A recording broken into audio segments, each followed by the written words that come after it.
Take a look at the S&P 500 as we get ready to trade April week 2. So we're getting into our second week of a new quarter and new month. We have the Fed minutes coming up on Wednesday. No data at all on Monday. PMI services data on Tuesday, a double dose like we got on Friday with the manufacturing PMIs. And then Wednesday, the Fed minutes. And then there's not much, data after that other than the weekly jobless claims. So heavy data Tuesday and Wednesday of this week. We'll start off looking at the intraday chart. Here was the mainstay of our trading on Friday. Here was our initial balance range, which we broke down out of around noon Eastern and traded down to a new low for the week. And this is our current April low at 45.07. So clearly, buyers came in, stepped in to protect the 4,500 handle, whether that be for just the options expiring on Friday, or if this is sort of setting a tone for the month of April. 4,500 handle is going to become key.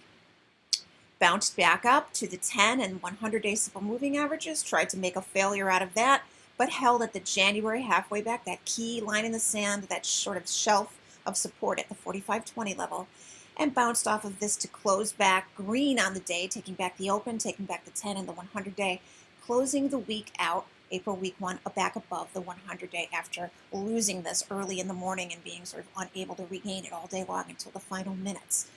So as we come out of the gate on Monday, if this was truly a set of buyers that set us up here holding that 4,500 handle, we want to go back for our bull fork median line, which comes in at about 45.69 on Monday.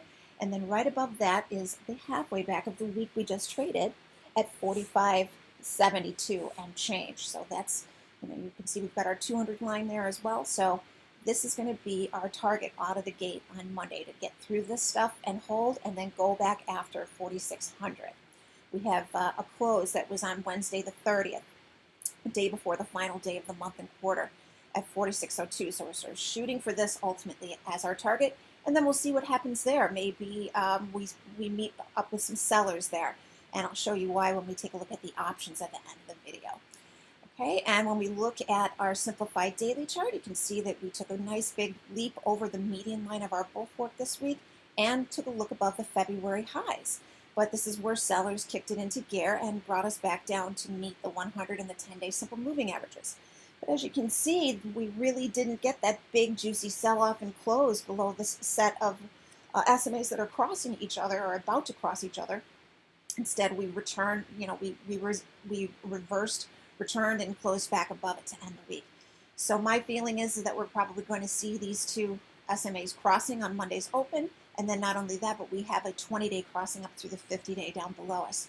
So sort of a double whammy of bullishness under the surface of the market there to kind of send us off, send us up higher on Monday. And also look at this rising RSI in the face of falling price during the day, and this little dip here that held well above this rising little trend line that we can draw underneath the intraday RSI.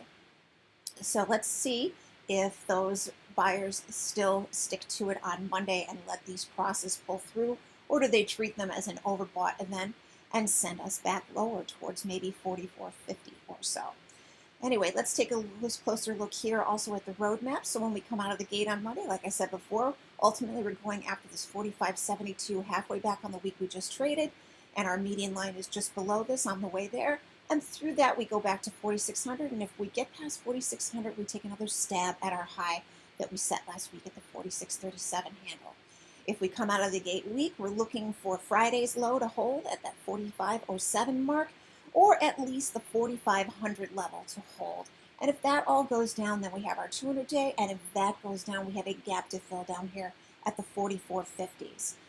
A gap all the way back here to the close on March 21st, okay? Or actually here on March 23rd, okay? Let's take a look at the options real quick here, and I'll let you know why I'm thinking that we are going to go after 4,600. We see a matching set of volume here at 45.50, at 4,600, and again up at 46.40. So this all lines up to be maybe some type of a butterfly, although usually we would see a double dose of volume here in the middle. But if this were a butterfly setting up, this person is long this option in the middle but short these ones on the outside, or short this one in the middle and long these two on the outside is what I should say.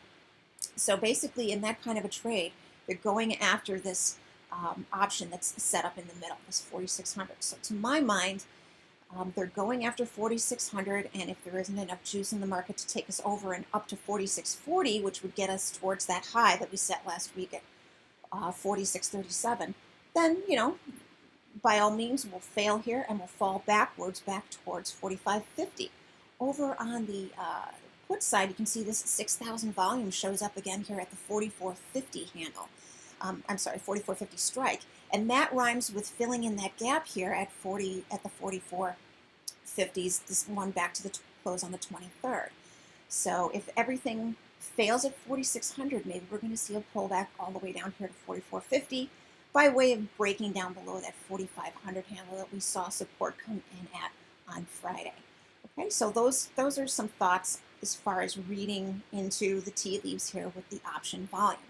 Okay, so once again, looking for that 45.72 to the upside coming out of the gate, or for Friday's low to be tested, held, or broken, and then we sail on down towards 44.50 if that's the case ultimately.